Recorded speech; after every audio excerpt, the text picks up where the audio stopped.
Welcome. Really excited to have the opportunity to bring you all this amazing guest today. Segun is an incredible human, incredible leadership coach, incredible educator. He's also a father, and I'm so excited to have the opportunity to share the stage with him. I also hope all of you listening are open to joining us on the stage as well, sharing your perspective, giving your thoughts, and asking questions.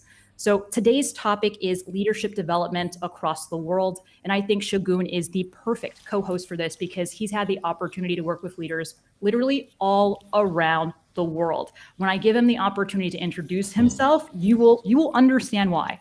All right. So we're going to be talking about building leaders at all levels and all ages, because I think that's really something that Segun is passionate about. So welcome to all of you in the audience. Really excited to see some of the faces here. Robert, yay! Thank you so much for joining.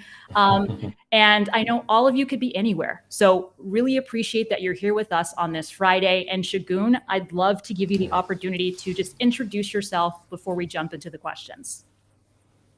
Yeah, it's so nice to see some familiar faces and some I haven't seen in a very long time.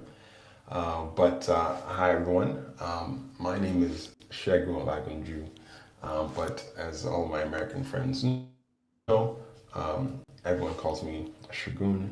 I always say it's like sweet water, sugar, and lagoon, and so, but it's great to meet folks and and my story really begins in Nigeria. I'm born, raised in Nigeria, moved to the States as a young kid, and grew up in America. Went to school there, but it was really in sort of middle school, high school that my introduction to leadership began. I was always very fortunate to be identified and pulled out for special leadership trainings and just from that moment on, I just seemed to be in and around leadership development. And so from university to my first role outside of school to my first jobs, I was working in leadership development spaces. And then eventually it took me to South Africa, where I helped establish the African Leadership Academy. And from there, we just continued content and skills that carried us around the continent of Africa.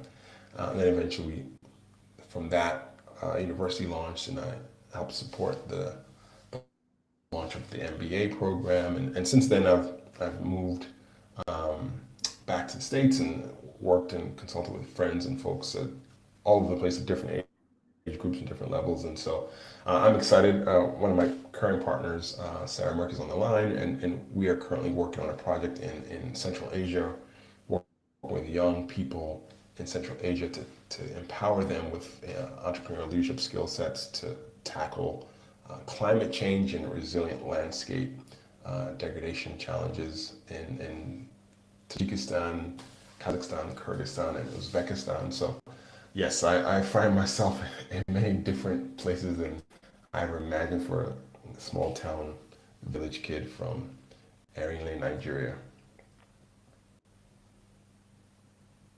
Incredible. Thank you so much for sharing that. And as you all can see or hear, he really has had the opportunity to work with leaders all around the world, and he himself is a global citizen as well. So thank you so much for that, Segun. Yeah. So let's start off. I know this is a biggish question. If that's a word, I'm going to make it a word. Oh, Sarah, somebody's already wanting to speak. Oh, great. I love it. Yeah. So just once again, for those of you who are joining us, you're more than welcome to join us on stage if there's something that you want to share. Sarah, welcome to the stage.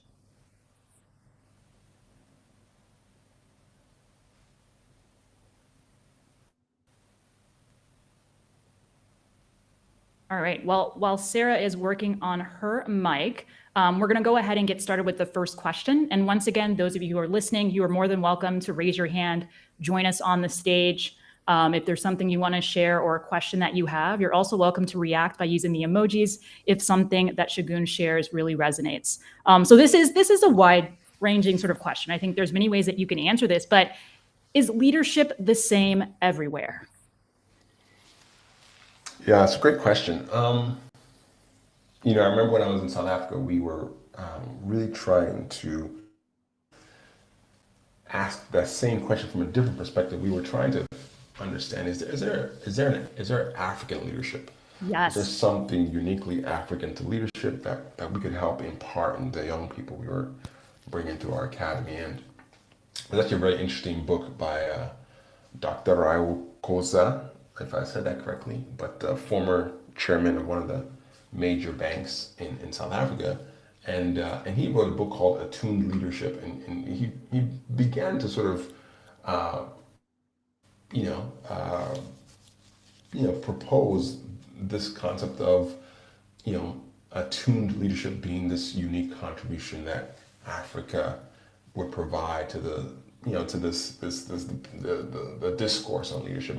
And the basic concept was that, you know Ubuntu, the spirit of communal human context, that we were able to bring that to the forefront in ways that maybe other cultures could not, and regions of the world could not. But at the end of the day, leadership, I think, when you boil it down to it, is this idea of, the basic definition I would often give in a course or in a class would be the ability to influence others to achieve a common goal, right? Hmm. Actually, it's funny enough, I remember, maybe even a common goal is not necessary, but I remember we used to teach a class to our high schoolers at the African Leadership Academy, and one of the things we spent time on was defining good leadership, Hmm. because in reality, leadership can be, either bad or good, right? Some of the people we naturally think of as the worst people in the world were very extremely good leaders, right? So, Hmm. or extremely effective leaders. And so there's this whole, I think there's a relevant element of thinking about what it means to be a good leader, right? And a leader that, by all intents and purposes, we consider to be ethical, right? Hmm. So you can be effective in leading people to certain aims, but I think we want good leadership. And so, yeah, so I think in that context, good leadership then becomes a fairly common picture of leading people towards achieving a goal that has a shared and common benefit. I love that. And that's something that I remember from the MBA program as well, like trying to define, is there something unique about African leadership? Is there, you know, leader, yeah, is there anything different? Are we doing something different? And I love that, yeah, through your experiences and things that you've seen, one thing that definitely is a common thread is this idea of ethical, or would it be fair to say the majority? Is that always good? I'm curious from your perspective in the work that you've done. Is good equal majority? Yeah, where have you seen the line being drawn? That's a great question. I think, what the research that we used was basically defined good leadership as being effective, Hmm. ethical, and Hmm. not toxic, right? So Non-toxic. Hmm. the key distinction was this idea of toxic leadership is something that, though it may have positive ends in a short term, ultimately will leave negative repercussions long term, right? So that's toxic. That would be a toxic. So that was the sort of the textbook research definition of what good leadership looks like. And I think that's actually really helpful. But as I was thinking about this conversation, the thing that actually struck me, I was trying to think of how might I wrap all these together. I think maybe my thesis on this would be encapsulated in this way. I believe that we can teach leadership, and that leadership is consistent and can be learned and can be practiced Hmm. across every culture and context. But for me, what I've learned over time is that we must also develop the leader. And I think that is what becomes very different, very nuanced, very contextual. And I think sometimes it's easy to sort of equate the two, but I think developing leadership skills and Hmm. developing the leader are actually two different. Oh, I love that. Absolutely love that. For those of you listening, I don't know, does anyone have a question? Anyone have anything they want to add to this question? Is leadership the same everywhere? And I love this distinction, Shagun, that you make between sort of the leader themselves and then those leadership skills they might need to bring others along. If you're interested in sharing your perspective, just go ahead and raise your hand. I'd love to bring you onto the stage.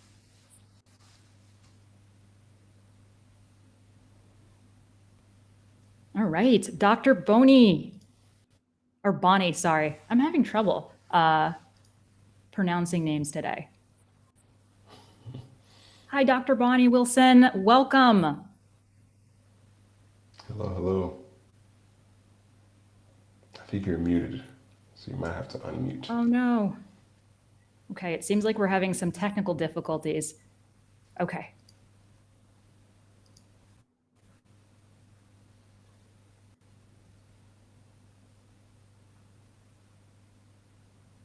All right. Dr. Wilson, are you there? Can you hear us? Still says she's muted. Should be a microphone button in the bottom right hand corner. Thank you. I'm glad you said that because I was looking all over the place. Yes. Thank you so much for persevering. Excited to have you on the stage. Welcome. Thanks, Segun. I am so glad you said it's on the bottom right because I was scrolling through everything. I do have a question related to what you just said. Can you delve into a little more? What's the difference between leadership skills, developing leadership skills, and developing the leader? Because I do guest leadership training at Vanderbilt University, and it's kind of undergrad students who are in organizational development and really teaching them some of the what is the kind of the different leadership styles, and then what does that mean in real life. So can you just talk a little bit more about what's the difference in the skills and the leader? Yeah. I think when I've started begun to think of this space is you've got these leadership skills, these sort of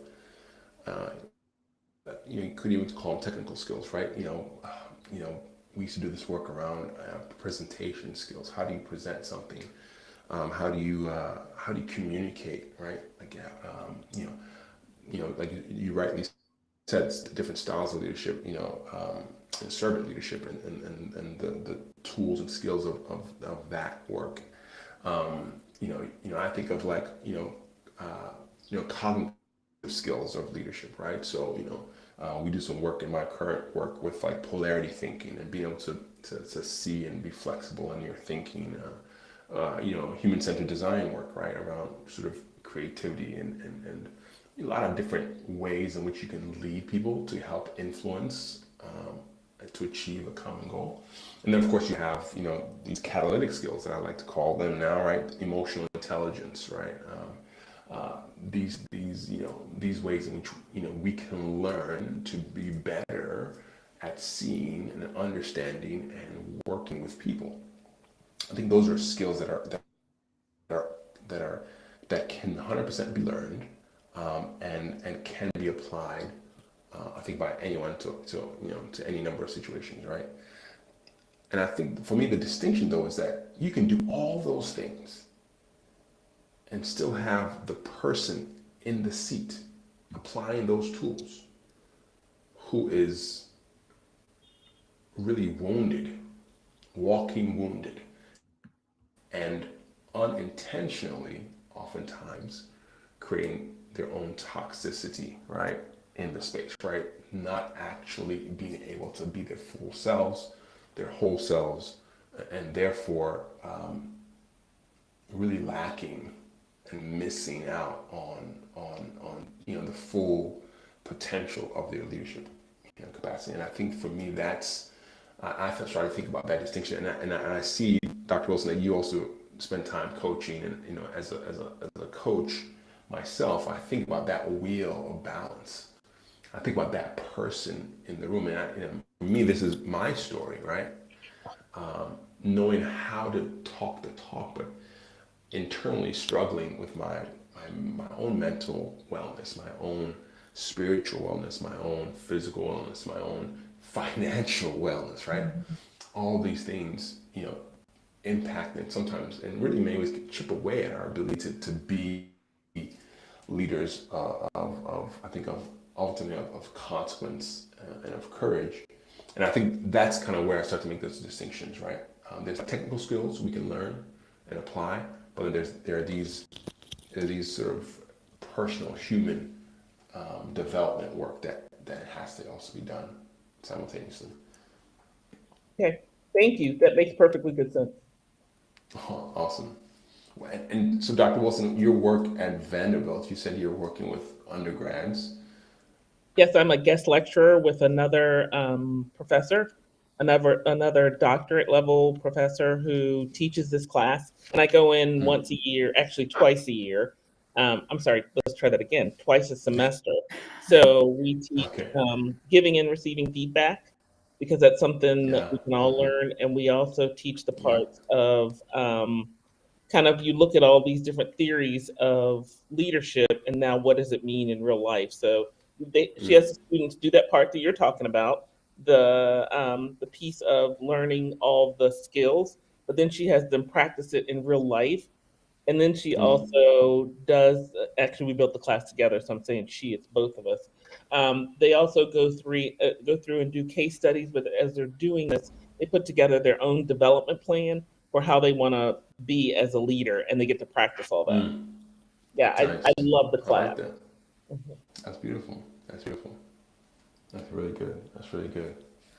I mean, my question to you would have been just if you have some time to think about it, sort of what are the themes coming out of undergrads? Like, what are the questions they're having around leadership? I know for me, 10 years ago when I was working with high school young people in South Africa, big questions were arising, and one of the biggest questions was, in a Pan-African context, is good leadership necessarily democratic? Right. Such a good So from a question. very governmental perspective.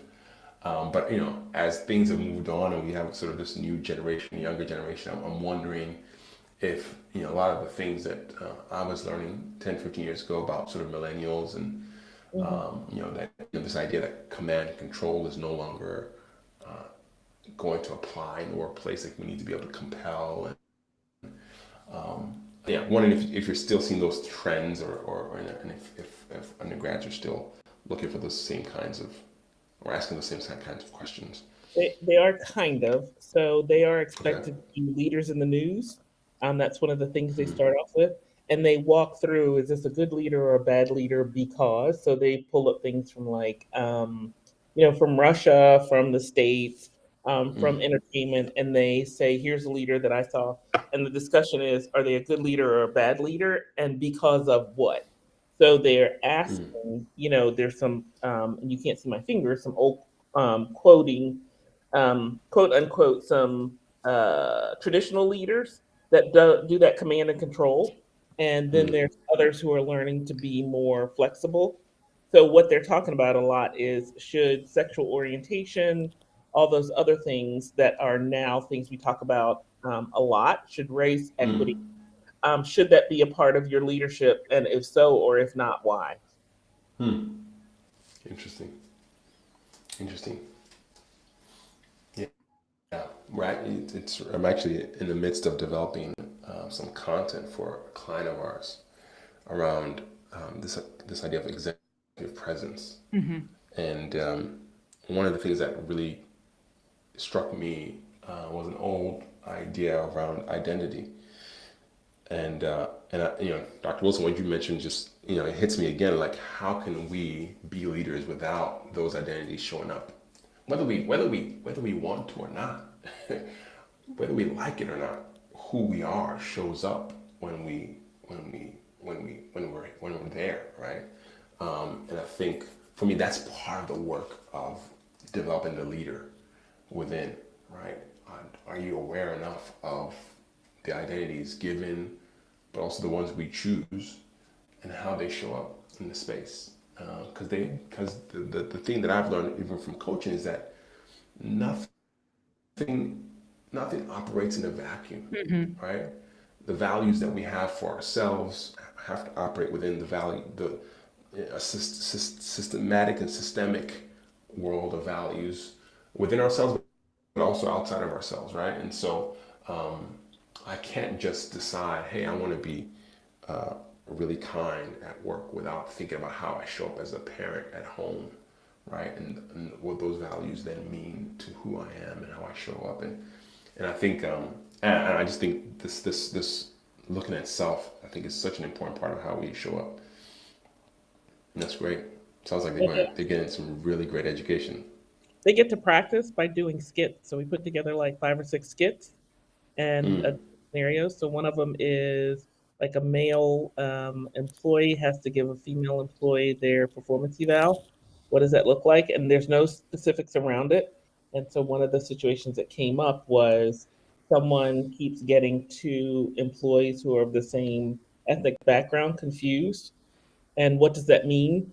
How do you handle it? How do you handle it when the person is not liking that or speaks up? So it was really it was interesting to watch, and the feedback was this was the safest some of the students had ever felt in any area. So it's just interesting to see how I'm saying kids because I'm not a child anymore, but how our kids' age, are showing up and bringing things out that we didn't necessarily do when we were young.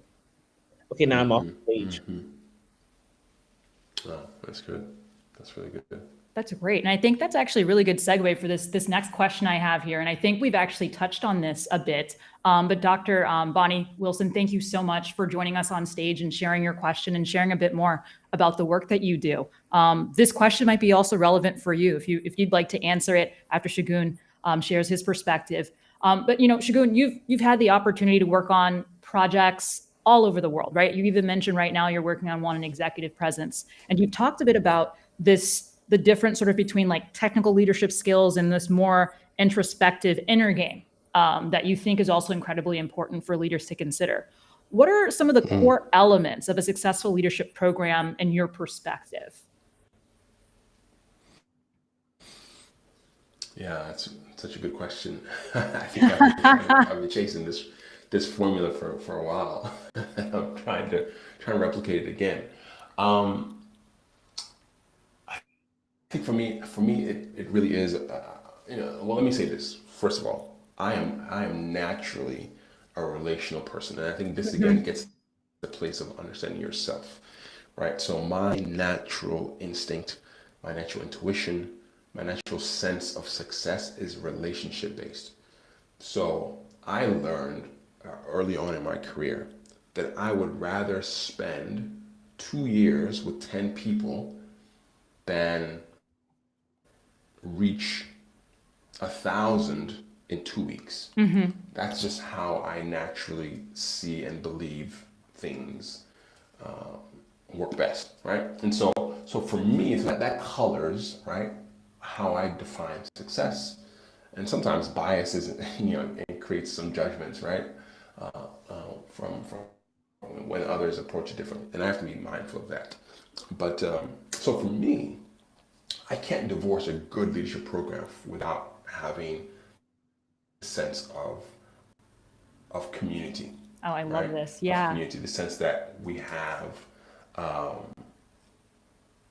each other. Because I think so much the relationship. I mean, first of all, not first, but leadership, even leadership at the high school level can be lonely. I remember at this academy, we had some unique positions, not terribly unique, but we had sort of the equivalent of the U.S. student government. We had two student body presidents, right? We called them student. It was like student government, but we had a boy and a girl, and then we had an honor code, and we had sort of two leaders of that, or honor council, and then we also had two other student leaders as well. But they held significant responsibilities amidst their peers, and then of course when they were they started to have conversations with administration, they also had significant responsibilities when it came to protecting the privacy of certain things. Mm-hmm. So all of a sudden now you have these young people at 16 and 17 who are sometimes holding the weight of other peers in their expulsion or their their ability to travel abroad on some trip, like just significant, even sometimes adults, right? And so now all of a sudden they can't just talk to everyone. So for me, the power of having for leaders a community of others that they can speak to with a certain degree of confidence and an element of relevance, I think is so important. So I think for me, that's one community, right?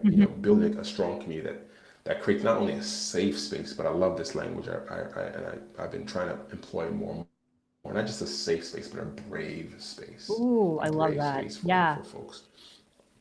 Yeah, that's important to me. And what's the other element? I think the other element for me is this idea of journey, right?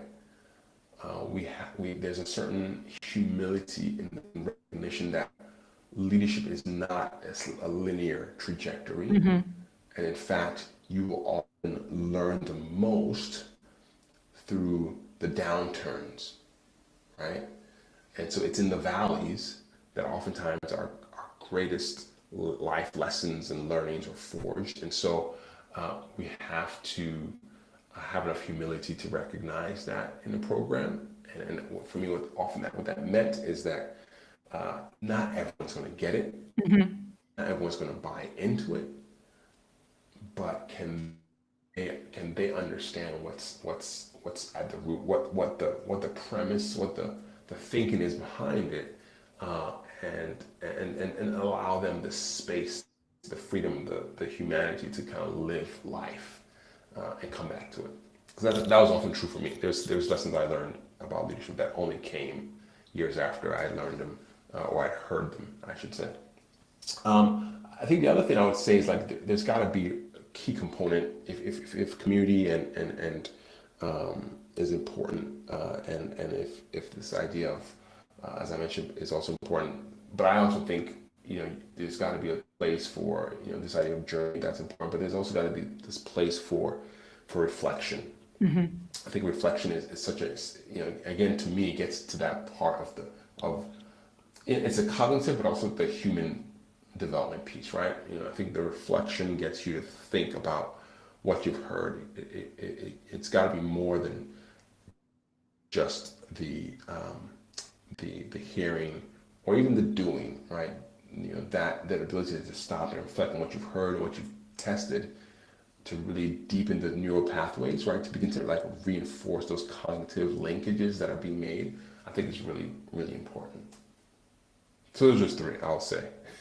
I love that. Absolutely, absolutely love it. And I know I didn't give you this question beforehand, but one of the things I think that's so incredible about having the opportunity to work with you is sort of also the innovative ways in which you think about, engaging with leaders as well. And so I'd love for you to talk a little bit about guiding as opposed to coaching, right? So I know that you're a coach. Coach is one of, the primary modalities you use, but with working with you, I was introduced to guiding. So would you mind sharing a little bit more about that modality and sort of the difference? Yeah, sure. No, thanks for that.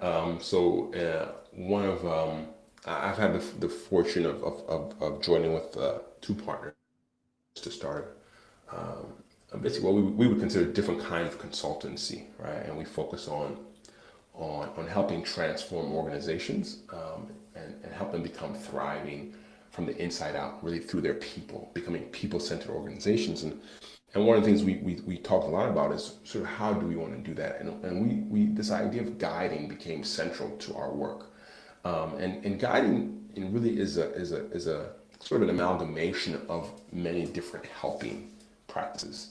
And so I think about it as there's training or teaching, mentoring, coaching, and facilitating, right? And so, and what does that look like? So for us, when we have a project and we're working with an organization, typically we will work with senior managers and we will have 12 weeks to take them through a very particular set of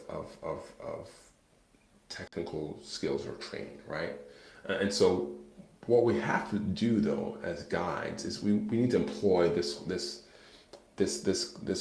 combination, right? Right? We have to be more than just one thing. So we have to be able to train on specific skills. Like I love Dr. Wilson talked about sort of giving it and receiving feedback. So we will teach a very particular framework on giving and receiving feedback, right? So we have to teach that. We have to be able to understand how to teach and train, right? Understanding the different learning differences people have, right? Be able to say it, right? Be able to show it, right? Be able to demonstrate it, right? These are the tools of a great trainer, right? So we have to apply that. But once you've done that, there's also this power of mentorship. Can you give the story of how you've been through it?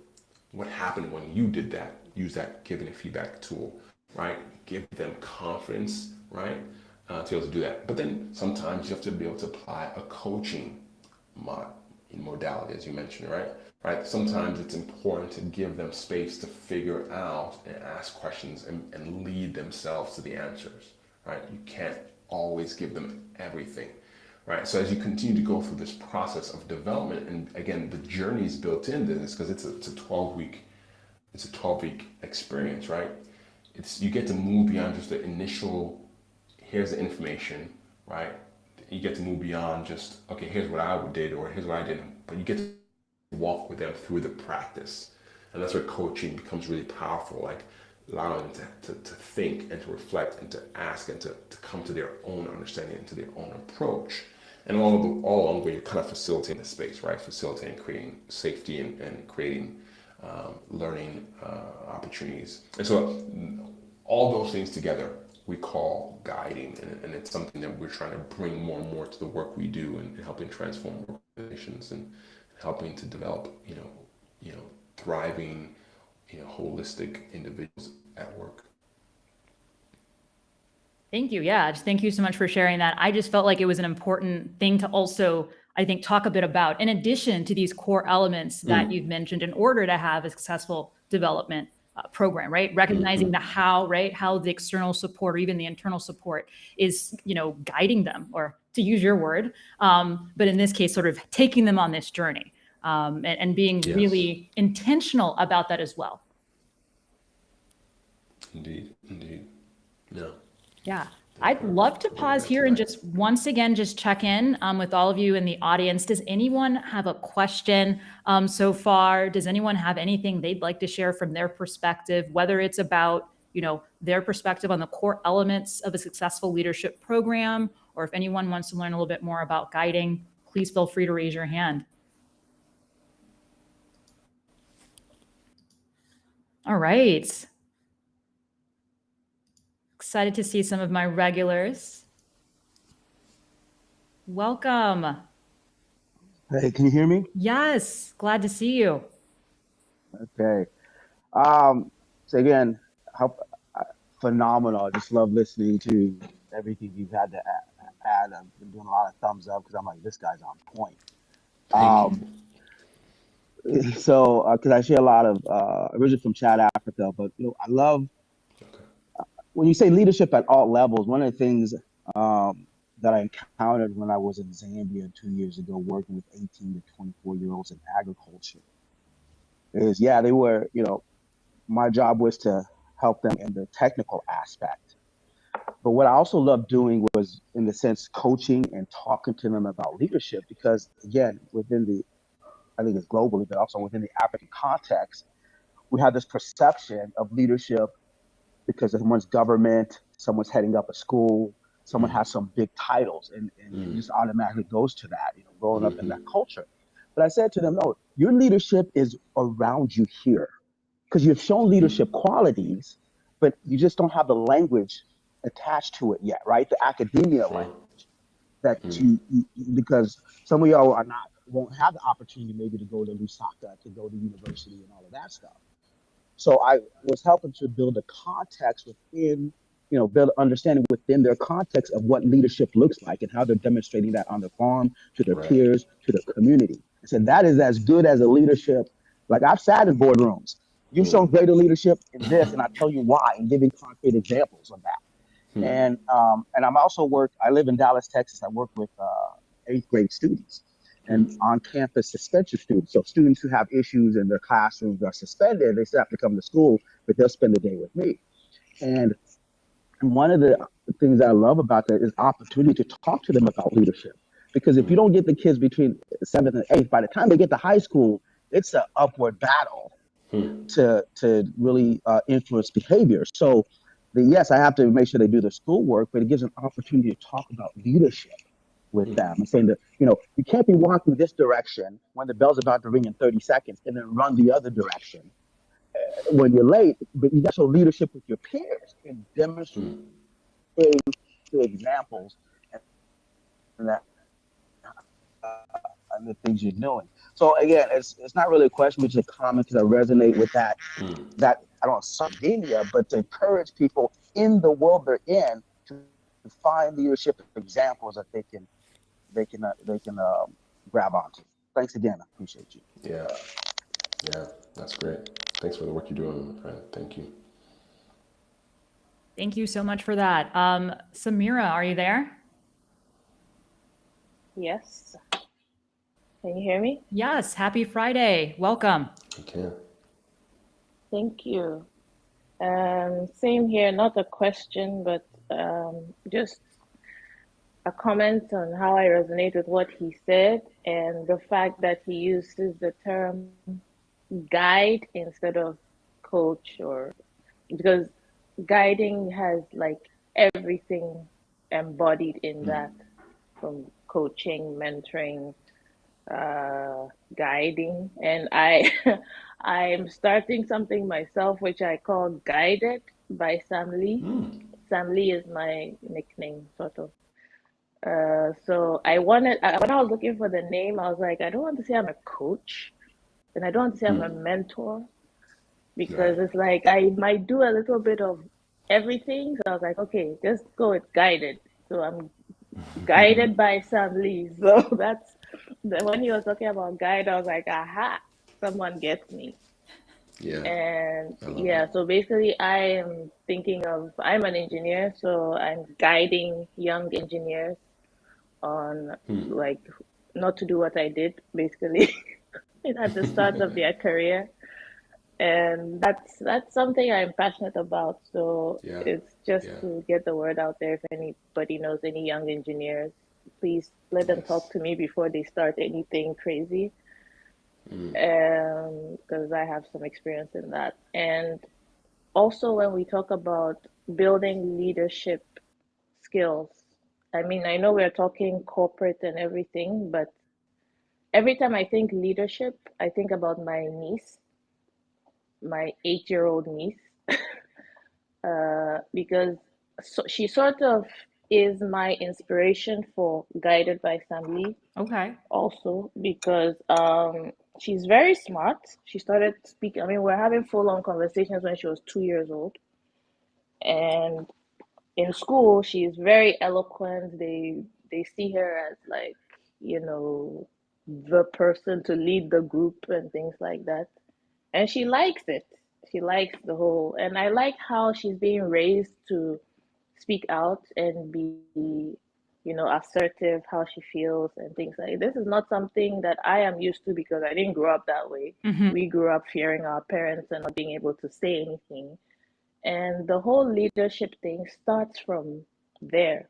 So like, I don't know his name, Ruben said, it's best to start from when you are a child, like 7 years, 6 years old, to learn to understand what leadership really is. And those who have like kids, like me, I do it with my nieces and nephews. I think we need to send that message through them right from the beginning so that we can, what they say, raise the future leaders. We always call them future leaders, but we don't teach them to lead, which is sad. So it's basically just comment on how I resonate with everything and about how we need to build leadership skills in children to ensure a leadership, a good leadership in future through the kids. Thank Yeah, you. that's good. Yeah, thank you so much for that. That's actually a great segue actually to the next question I have on here. Shogun, how can you build leadership skills in children? Because you are a father. So, if you're open to it, I'd love to hear your perspective on maybe what you're even doing with your kids. And then of course with students, because you've worked with students of all ages. Yeah. What have you seen work? And what do you like to use to support, students and children? Yeah, that's great. Uh, well, they say a prophet is in his own home. I think about that very much. Your kids are great. What do you mean? I So, love them. yeah, it's probably, I often say when I left the African Leadership Academy, I would often say I left to go and start my own academy. And I think about my kids, and it is the hardest work I have ever done. And I'll tell you why, because I have never been confronted so clearly with my own failure, with my own weakness. Oh, wow. It is really, really a hard thing to do. But in terms of what I've tried to do, so I don't know how much I can tell you about with my own kids, but my hope is that some of the things we do rubs off, and I might think of a few things that I've tried. But when it comes to young people in general, um, I think in reality, if you can help young people understand, you're basically able to help adults, because in many ways, adult learning stems from how we receive learning as young people. And so I love what Dr. Wilson said is, the number one sort of approach that I've become a big advocate of is experiential learning. Create experiences for young people to play out and test out leadership. So for instance, in the work we did at the Academy, we oftentimes would not even articulate or define the technical leadership term we were trying to introduce or develop initially. We would create an experiential. We often would do a lot of simulations, a lot of games. In one particular instance, we were trying to introduce this concept of integrity, right? Because it's one of the core values of the Academy. We think that's the kind of personal character trait that will not so much worry about the effective piece, but this is about the ethical piece of what makes a good leader. And so integrity, we want to introduce a type of integrity. So we created a simulation whereby they kind of had to go through these spider webs, and we would sort of pretend as the teachers in the room to not be paying attention when they were going through. And now the rule was if any part of your body touches the spider webs, then you need to start over again. And so we would kind of simulate as if we weren't paying attention, we weren't there, and we would kind of count how many times they actually touched the web, but no one said anything. And so, you allow the students to sort of live, right, their actual experience, right? Of course, there's lots of different things about simulations and when you're in a game like setting and why you behave certain ways. So it's not perfect, but that experience and then the ensuing discussion and reflection was really powerful way to help them understand their own inclination to either want to speak up or not speak up, right? So I think that's a wonderful way to help young people begin to learn leadership tools. And, another example is a wonderful game called Traffic Jam, and you basically have students lined up and they're sort of facing each other and they're trying to basically transpose in a sort of in a mirror fashion their positions, and it's literally a traffic jam, right? And so, but in that experience, they have to you kind of see people get put into positional authority, because the two people in the front who are facing each other naturally are the first people to move, and so they have this natural authority because they're the ones that can move. But we get them to experience, like, well, who spoke up, right? Who was it? The person who was loudest? Was it the person who had the best ideas? Do we listen to the person all the way in the back who had very little perspective, or maybe even had a better perspective because they could see the whole thing? And so you want to have these wonderfully rich conversations about what it means to listen and communication and perspective and working together as a team. And so I love the power of simulations and experientials to help young people think about leadership and begin to embody that a little more closely. As I mentioned, journaling to me is important. If they can learn the habit now of journaling, reflecting, usually you start out slowly, but over time they can journal in pages, and it just gets deeper and deeper. A powerful tool for their brain as well as for their writing. So I think those are two elements. I'll just pause there because I'm interested in hearing what other folks might have to say. Love that. And it's so interesting because right now I'm working on several corporate projects where we're honestly focused on developing this skill of reflection. It's really fascinating to hear you say that. And I am so excited because another of my coaches from my MBA program has just joined us on the stage. Robert, we're looking forward to hearing from you. What did you want to share? I've been enjoying the conversation. Thank you very much, Mr. O. You bring a depth of insights to these leadership conversations. And I think that in relation to your kids and what you're trying to do, you're being too hard on yourself. I know you're doing a great work, Yeah, it's always exposing them to practice opportunities and giving them the opportunity to reflect. And it's the small interventions day by day that makes the impact. And like you said in the beginning, the challenges young people face as leaders similar. I've seen this running the CU Accelerator program, being part of a fellowship program for young people between ages 18 and 24, and what's happening in my own home. Segun, you know this. Kwamina is now 10, and he is the class prefect in a class that's heavily dominated by ladies. And I've always had to do the guiding, the mentoring, the coaching. There was the point that he survived the vote of no confidence. Let me put it that way. And it was it was a tough time for him. He came home talking about, they don't want me as a class leader, and simply because there are a lot of the ladies, and we have to talk through all of this. So I believe it's the opportunity to practice. We can never discount that, and that's what we also did at ALA. And then we follow it up with reflection. We follow it up with reflection. And that's what I want to say. We learn leadership by practice, and we follow it up with reflection, and we go to the field again. Every opportunity we have, it's a moment for leadership, and we can learn.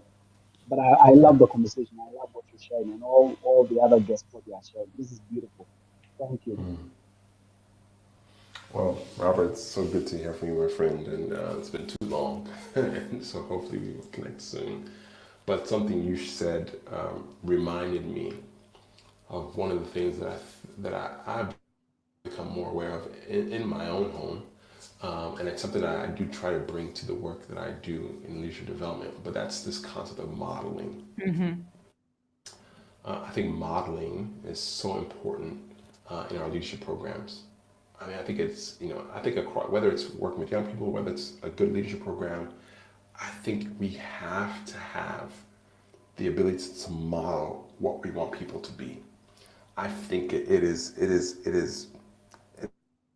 it's tantamount to sort of it hits me to the core, right? Because fairness is one of my sort of core sort of ways I see the world. But when we have programs that espouse integrity but do not themselves uphold integrity, there's no way to expect your graduates to then want to do the same thing. For me, one of the things is compassion, right? We talk about compassion and having empathy, and then we have programs where you're late by 1 minute, and your whole thing is it's out the window, right? How are we modeling the behaviors, the skills that we're espousing? Simple things like sometimes as a program you make these decisions, right? These edicts on dates and times based off of what makes sense for the staff and the team, but you haven't asked the participants. You haven't sought any input from the students, right? And so you make these pronouncements, and you find that actually everyone is not on board, and yet you want them to be these leaders who are people-centered and who care for the people and listen to the people, but ourselves in our programs don't listen to them, right? It's just like this. So I think modeling is such a powerful thing, and one of the things that I would say that I've become more aware of and work with my own kids is modeling humility. Right, and for me, what that looks like is I've become much more intentional about going back and naming the behavior that I've perpetrated, the behavior that I do not like, naming it and asking for forgiveness from my 6-year-old. And what I'm finding in that is that I think, one, it's hopefully modeling this idea that we do make mistakes, but that forgiveness is part of daily life and daily living, and two, that that we need to be humble enough to sort of own our mistakes, and that's a really hard for me, because I think I come from historically a home context that's naturally been about blame, and so that's a work in progress. But yeah, I think modeling is a really important one. Oh, I love it. I love where this conversation's going, and I know we just have a few minutes left. So Segun, I'd love to ask our last question, and then of course, if anyone in the audience has any other questions for you, we can take them at this time or that time. But you've worked all over the world. I'm sure it's obvious to everyone now, but what advice do you have for leaders leading in diverse or multicultural environments? Is there anything in particular they need to keep in mind? And I love the idea of modeling as being, maybe a core component of that, right? People are not just, listening to what you say, but watching what you do as well. Yeah. If you are the actual leader, I think humility is probably my biggest piece of advice, and humility shows up in so many different ways, right? You can think about this from like a human-centered design approach, like in however you're trying to solve problems. Have you spent time listening to the user, right? Have you spent time listening from a context and cultural competency perspective? Have you spent time understanding the context? Like I live in Thailand currently, right? What is known, right, is that different people groups see success differently, right? And so, in Thailand, a community is paramount. So if you're teaching a young person in Thailand and you want them to be the one who gives the answer, they might be reluctant to stand out. Right? They want to be seen as part of the community because that's what they value, right? So, do you understand that? Do you understand the context before necessarily placing the same kind of leadership expectations, or for leadership to look the same way where you are, right? Do you have a cultural and context competency. And this is something we actually talk a lot about in the work I do with schools and anchor schools, is right, developing that context and culture. So I think that would be my simplest and maybe first port of call, is to say humility, spend some time listening, developing your context and cultural competency, and that'll, I think, help you go a long way. I love that. And that's definitely something I learned the hard way as I've had the opportunity to live and work in some different places, especially places where maybe I look like I physically fit in, right? But in terms of maybe how I show up or how I think or how I'm perceived, I don't. So I love that. And I think it's a great lesson to learn. And if you don't have to learn it the hard way, it's even better. Thank you so much, Segun. I'd love to open it up to those who are listening and even those on the stage. Does anyone have a question, a thought they'd like to share?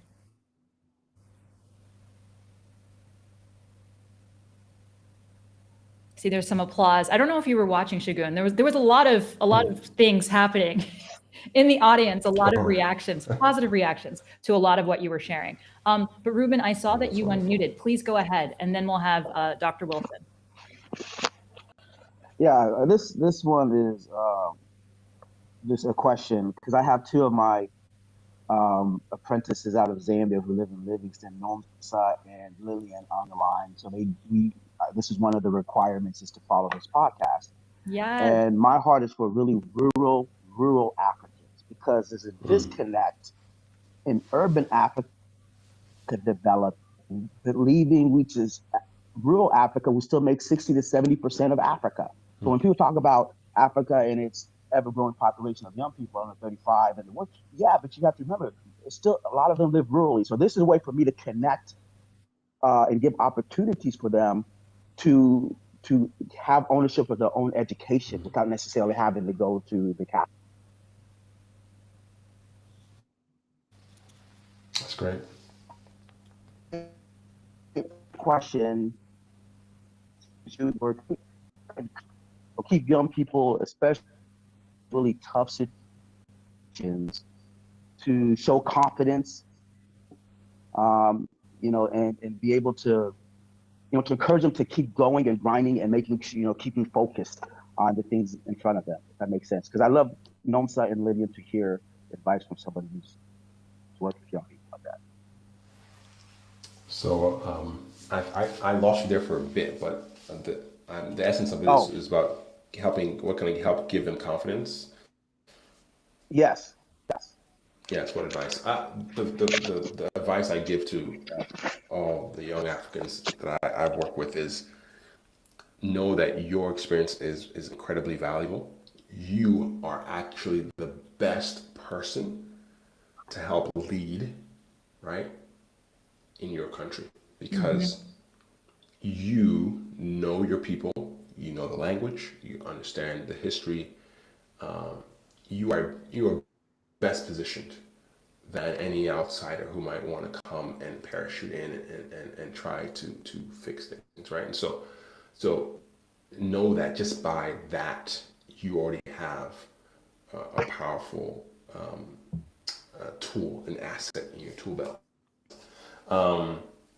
And then, we talked a lot about this, young people are powerful. Young people are powerful. The power of youth is so critical, it's so important. You can make things happen. You can start conversations, and it can start with one person, the power of one.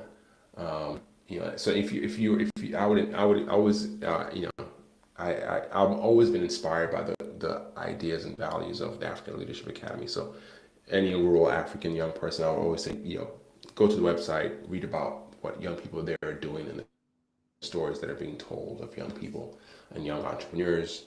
And I think you'll be inspired to know that you are very much capable and possible with what you have. And I wrote a series of sort of little letters to young Africans. You can find that on my LinkedIn, and you might find some things of inspiration there as well, I hope. Thank you so much for that question. Dr. Wilson. I'll make this quick because I know we're past time. But there was two things. One, Akua, one thing you said I think is really important, that people assume because of the way you look, you belong in a certain area or a certain, I can't think of the word, it just like it slipped out of my mind, but that looks can be deceiving. So I've had that where people assume because I'm Black, well, you were probably raised in the ghetto, you know, you've had all these things that didn't work well for you.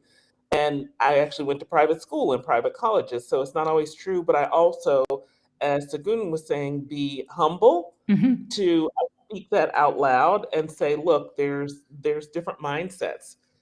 Here's what mine is, but I want to hear that of others. And then just that humility of coming back to our kids. That one just hits me in the head all the time, where I have to say, okay, I'm sorry, what I just said, I know it sounded mean, that was not my intent. And to have a 30-year-old son look at you and say, Mom, sometimes you have a mean streak. And then to kind of go back and do something with that, because it's not a good leader. So thanks for really saying that. And obviously, you know, it's open that you can say what you need to here as long as you're respectful. So Segun, this too shall pass. Your kids will turn out fine. They will always come back to raid the refrigerator, but you're doing a great job. Oh, thank you. Thank you. I needed that. Thank you so much to everyone. Really just appreciate having all of you here. I know it's after time and you're still here, so we really appreciate it. Please show Segun some love, share a reaction. And then Segun, of course, I'd love to give you the opportunity to let people know where they can find out more about what you do, or if they want to connect, the best way to do that. Yeah, please, I invite you all to, connect with me on LinkedIn.